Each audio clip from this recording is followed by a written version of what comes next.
Primero agradecer la invitación por lo avanzado de la hora, voy a tratar de ser sintético, y cuáles son las demandas que de alguna manera en eso que se le llama mercado o podemos decir el medio, demanda con respecto a los profesionales.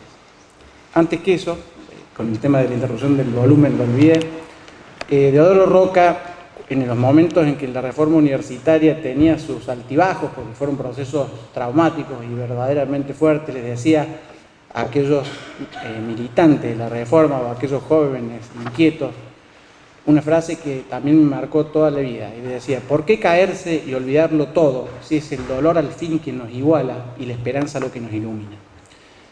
Y esa frase está hoy más vigente que nunca, porque más allá de la que siempre recordamos que los dolores que nos quedan son las libertades que nos faltan, el dolor que tiene la universidad actual, y hago un paréntesis antes de empezar con la presentación, es la accesibilidad, que no es lo mismo que la gratuidad, ni siquiera de la educación pública.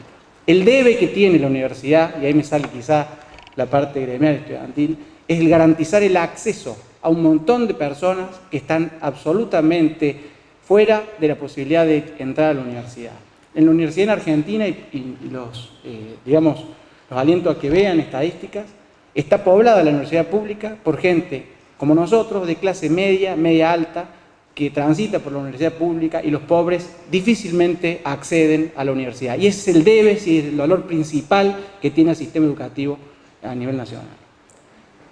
La esperanza es que los cambios son tan vertiginosos que no permiten que nos detengamos en debates que atrasan, y hay que dar respuesta permanente a un montón de cuestiones que nos están pasando por encima. De eso se trata un poco la charla que intento tratar de compartir con ustedes hoy. La denominé cambio porque eso es lo que nos está de alguna manera pasando por encima. Si ustedes se preguntan ¿cuál es el cambio más importante del último milenio? Me acoté al último milenio. Algunos me dirán: la comunicación no, existe antes prácticamente que fuéramos seres humanos. Internet es un fenómeno insoslayable y fuertísimo, histórico, pero no es el cambio fundamental. El cambio fundamental es la extensión de la esperanza de vida.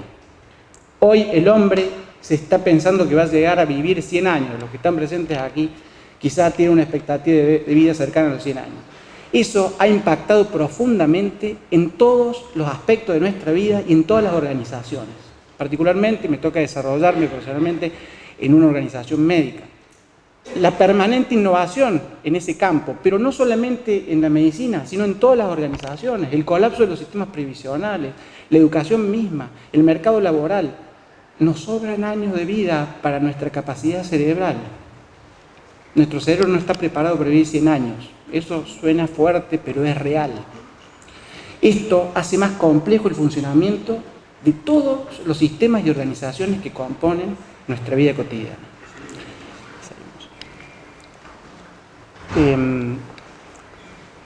Las organizaciones, como decía, también tienen diferentes demandas, y no lo veamos solamente de una perspectiva laboral, profesionalista o de mercado, en términos generales.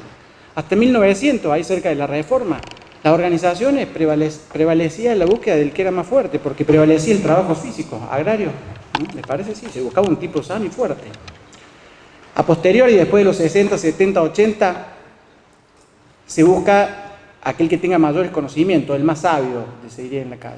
¿Y hoy qué se busca? Ese es el principal interrogante. Sí, seguimos. Anterior. Bueno, no importa. Los cambios de las nuevas tecnologías, de todas las herramientas que hoy nos agobian, por acá sonaba un celular y no lo podían apagar, es una muestra concreta de que nos gobiernan tecnologías que nos superan, y a todas las generaciones. Nadie está exento. Acá no hay pocos millennials y Z ninguno.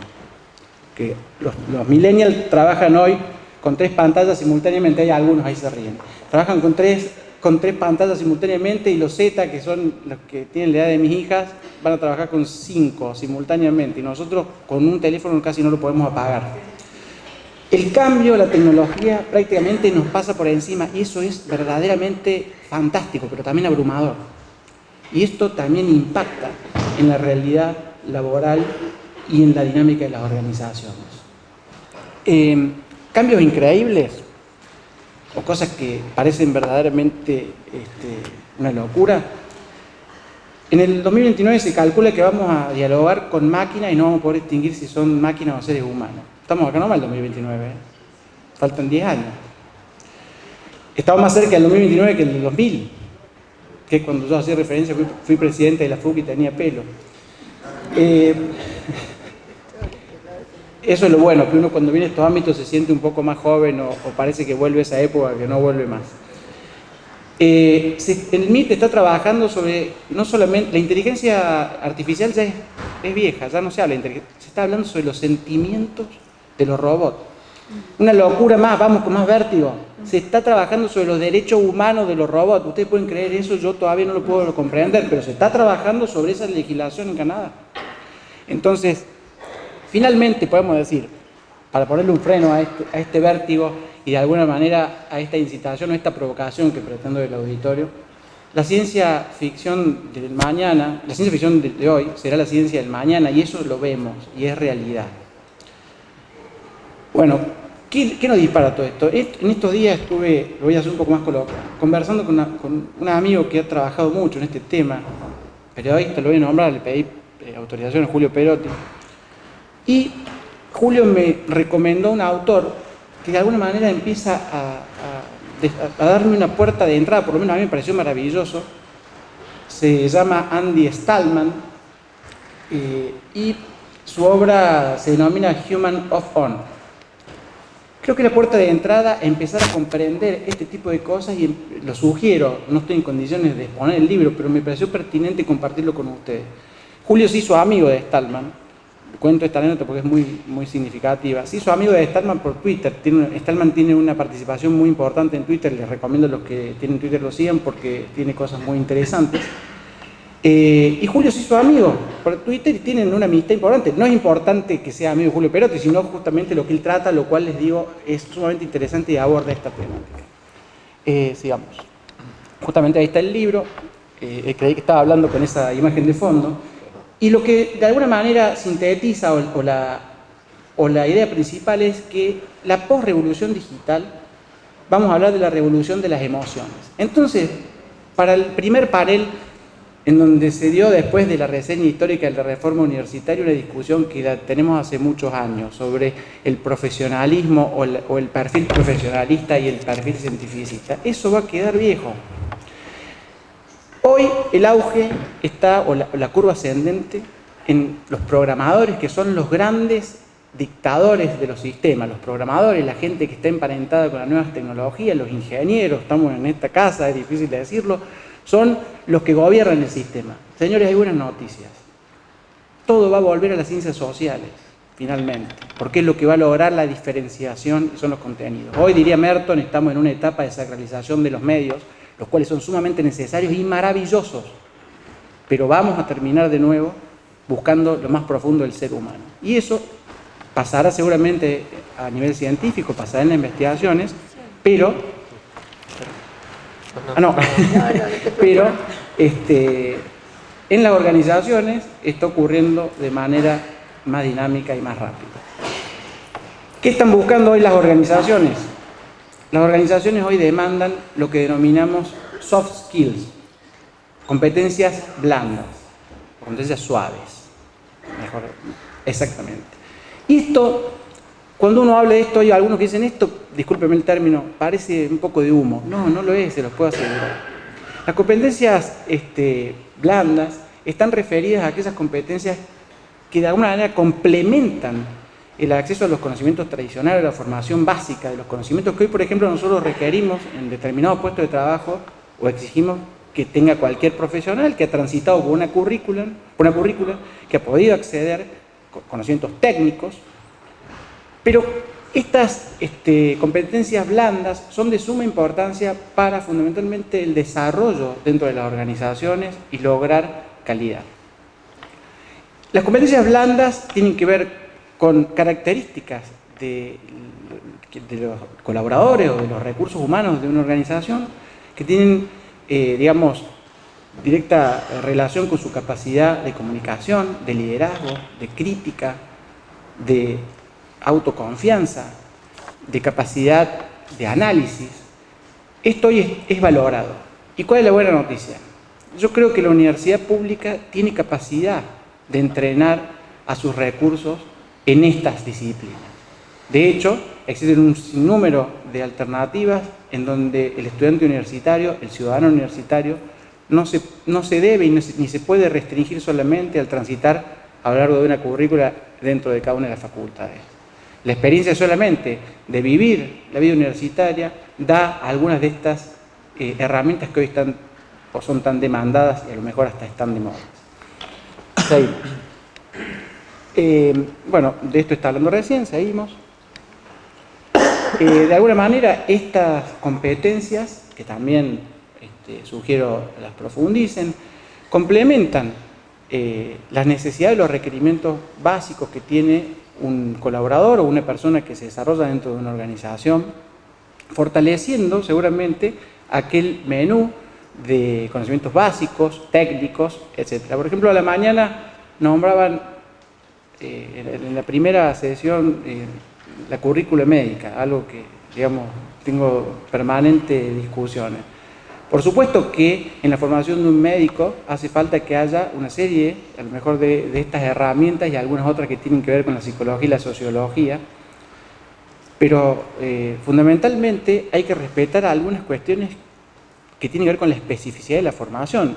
Un médico que converse muy bien o que de alguna manera tenga una capacidad crítica, pero que no es un cirujano específicamente eximio, yo no sé si me hago operar. Entonces tenemos que llegar a un equilibrio con respecto a eso, porque el ser humano también tiene un límite, no podemos pretender que sea catedrático, científico y además un eximio cirujano, no hay forma. Yo no sé si me haría operar por alguien que a lo mejor viene a exponer acá, pero sí por alguien que, puede hacer las dos cosas, pero sí por alguien que tiene una super especialidad. Seguimos. Lo anterior es un mensaje interesante. Judith Corte Valdés es una doctora del Instituto Tecnológico de Monterrey, colega acá de la doctora, y hace esta reflexión. De alguna manera el desafío para quienes estamos insertos, dice ella, en los programas de formación, es tratar de incorporar este tipo de competencias a las currículas. ¿Por qué? Porque los egresados van a estar, de alguna manera, lo que decía recién, enfrentados a contextos sumamente estresantes y con una dinámica de cambio permanente. Ese es el motivo fundamental, el cual también trata Stallman en su obra, para empezar a entender cómo tenemos que prepararnos, y no prepararnos para algo que va a venir, sino para prepararnos para vivir el cambio que es permanente y a velocidades inmanejables. ¿Sí? Entonces la clave es la velocidad del cambio. La clave es esa, no la terminamos de comprender o percibir que nos está pasando verdaderamente por encima. Y tenemos que tener, de alguna forma, herramientas para poder incorporar esto. Seguimos. Vamos al desafío 1 porque ya el 2, el anterior.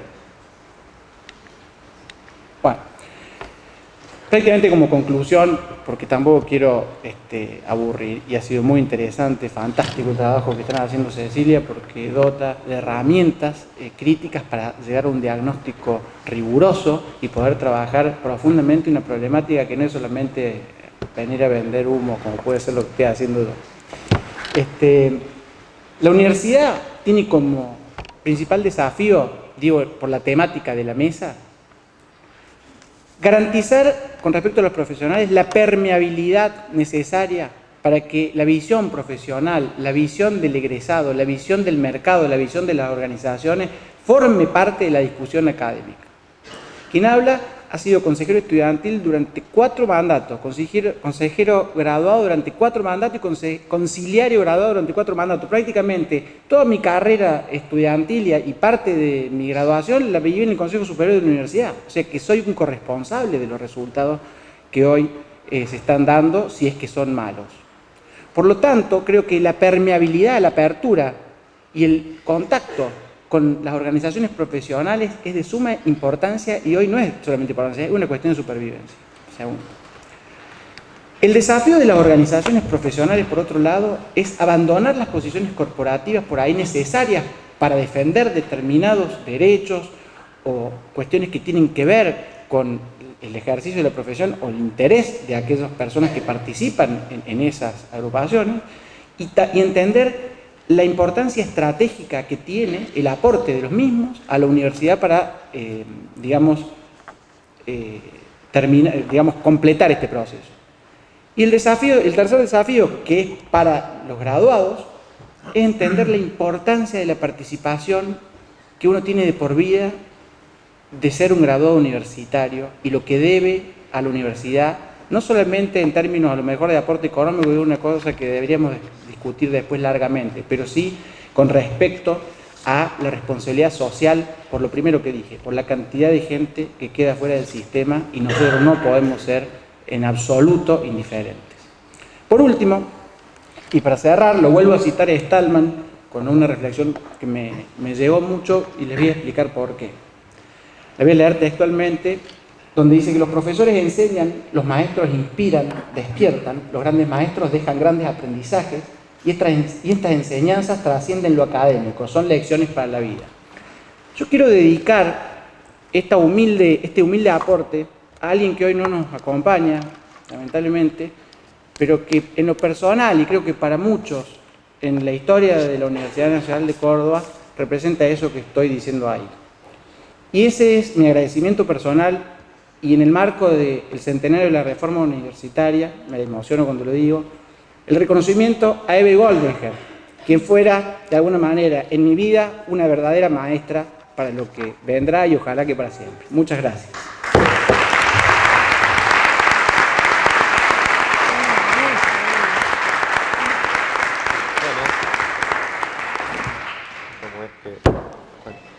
Bueno, agradecemos al panel por las importantísimas presentaciones, por el amplio panorama que nos han brindado. Solo me tomo el atrevimiento de generar una consulta final de cierre y va en general al panel, pero creo que específicamente a integrantes de la Confederación y la Federación. A lo largo de la jornada de hoy ha surgido esta idea de la conjunción de el sector educativo, el sector productivo y ese sector público que parecería ser que está faltando, que es la presencia del Estado. ¿Cómo avisoran que en estos espacios puede estar también la presencia del Estado, que tome nota de esto que hemos debatido y de esto que han podido demostrar con datos muy concretos de la realidad de ese egresado intentando generar su inserción laboral? No sé si alguno quiere en particular responder. Estamos por favor, por favor. Para nosotros es indispensable coordinar justamente con los tres actores: la universidad, los colegios profesionales y quienes son los responsables de las regulaciones de políticas públicas que tengan que ver con el empleo.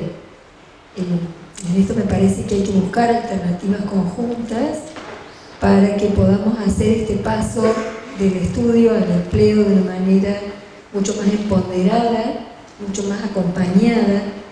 Hay muchas experiencias exitosas de prácticas preprofesionales interdisciplinarias. Dotar de herramientas para que el egresado salga no en búsqueda de un empleo, sino de un trabajo que sea generador de su propio trabajo. Y para eso tenemos que hablar de nuevas formas de organizarnos, de cooperativismo, de emprendedorismo. Pero claro, cuando yo escucho la universidad que tiene una usina, yo me imagino un alto proyecto productivo y a lo mejor como egresado no me estoy acercando. Y a lo mejor lo que yo tengo es un pequeño emprendimiento que me permite poner mi objeto de intervención, lo que aprendí yo en la universidad, y desarrollar mi profesión y desarrollar en el marco de estas habilidades blandas que nos exige el mercado, insertarme y hacer aportes productivos a la sociedad. Pero me parece que justamente son esas tres patas, porque si no tenemos políticas públicas que puedan dar acompañamiento a estas necesidades laborales de los profesionales, si nuestro empleador, que es el Estado, es el principal precarizador, estamos frente a un problema. Sabemos que han cambiado las lógicas, que no vamos a tener más el trabajo para toda la vida, que ya no podemos hablar de una universalidad de un montón de cuestiones que pretendemos como trabajadores, pero tampoco podemos alentar formas totalmente desfavorecidas. A mí me parece maravilloso que podamos trabajar en casa, que podamos hacer trabajos a distancia, que podamos estar trabajando a cualquier lugar del mundo, pero hay marcos regulatorios que tenemos que trabajar, porque también es digno que la competencia laboral que yo haga sea digna. O sea, si yo trabajador estoy acá y tengo que pagar impuestos y me desgravan el IVA, ¿por qué si trabajo desde mi casa por internet al extranjero no aplico lo que la FIP me exige para trabajar? ¿Cómo vamos a controlar los colegios profesionales, la ética del trabajo? Bueno, ahí les tiro una gran responsabilidad.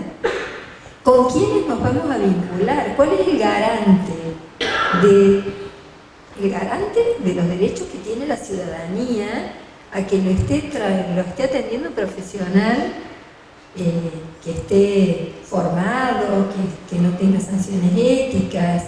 Porque creo que ese es también el rol social. Entonces acá hay respuestas que no tenemos. Yo no lo mostré porque la verdad que, como vos decís, eran menos de 50 casos y por ahí no son representativos, pero sí se da, hay muchos profesionales trabajando para el exterior. Pero hay muchísima precarización en esas formas de empleo. Porque detrás de la zanahoria que trabajo en un estudio para el exterior, creyendo que me van a mandar a supervisar la obra a Nueva Zelanda, resulta que me precarizan y gano menos de 5.000 pesos. Y cuando mi oficina se cerró, la oficina de Nueva Zelanda se abrió y duplicamos la producción, pero entramos en un mecanismo donde no dejo de ser una máquina en un sistema industrial que lo único que cambió es su tecnología. Entonces creo que esos son los grandes desafíos. Seguramente vos me vas a ilustrar un poco. No, quería añadir a lo que dice Liliana que no es solamente la responsabilidad, que acá también tendría que tener el Estado. Recién en ese panorama donde aparecía una flechita, la más chiquita, la que estaba ahí en el ángulo superior izquierdo, decía políticas económicas. Sí, en realidad, la economía, ese tendría que ser el gran garrote, porque en realidad está tiñendo a todo el resto de las flechas, y está a esa flecha grande, la verde, que era la biografía personal, la historia de vida, la invisibiliza, porque la política económica te lleva puesto, como dice el muchacho en la cancha. Entonces, yo creo que, a ver, no quiero ser autorreferente, pero sobre estas mismas tablas que estamos ahora pisando, yo recibí mi título y ese día juré que iba a ir en auxilio de mi máster universitaria cuando me necesitara, tal vez me emociono como compañero, ¿no?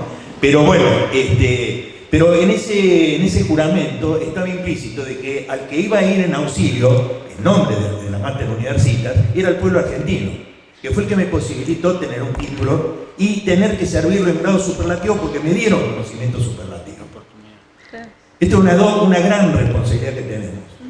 Entonces, esa responsabilidad que asumimos con el pueblo argentino, a través de sus empresarios, del Estado, de quienes manejan la cosa pública, la cosa privada, de esos que deciden políticas económicas a veces en la soledad de las academias, porque acá hemos hablado de muchas academias, pero una de las grandes academias son la usina del pensamiento económico, que se traduce en políticas sociales y que finalmente se traduce en el bienestar o en la desgracia de los pueblos. Entonces, a ver, finalmente, lo que quiero decir es que los grandes actores sociales tienen que estar en una conjunción, en una comunidad que los contenga y que nos contenga y nos permita servirlo como el pueblo se lo merece. Yo quiero sí, yo solamente para sumar al debate, algo que planteó en el panel del intermedio, Gasola, que la universidad pública sin presupuesto no es nada. Creo que ese es un debate permanente y es un requerimiento indispensable o de alguna manera una responsabilidad indelegable del Estado. Ese es el rol principal, pero no es el único. Pero la universidad a su vez tiene que, y creo me faltó decirlo al inicio, la única forma de defender la educación pública es garantizando calidad social y calidad en la generación de conocimientos y de egresados de calidad. Hoy el principal problema al que hice referencia es la accesibilidad, porque hay una gran franja que está fuera de posibilidades. Pero el otro problema es la persistencia y quienes terminan la carrera. Si bien en el estudio maravilloso que presentó la doctora y también las asociaciones profesionales, se puede vislumbrar que el trayecto parcial en la universidad, que hoy no está ponderado, tiene un valor agregado porque ese individuo incorpora una serie de competencias entre las que están las blandas estas, para después desarrollarse y no queda acreditado de ninguna manera porque no estamos siendo dinámicos a la hora de modificar a lo mejor la currícula de acuerdo a los requerimientos. Pero la principal defensa de la educación pública, vuelvo a repetir, y del presupuesto de la educación pública, además de la administración transparente, es la calidad. Hoy, generar un egresado de calidad equivale a poner más de 10.000 personas, cada uno son más de 10.000 personas puestas en una manifestación en la calle, de todas esas que a lo mejor me tocaron conducir cuando era presidente de la FUB. Porque esa es la manera de garantizar que el sistema funciona y que además responde a lo que acaba de decir aquí el colega. Responde al compromiso de ese egresado de devolverle al país la oportunidad que el país le ha dado. Bueno, muchas gracias. Felicitamos de nuevo al panel con un aplauso. Damos cierre a la...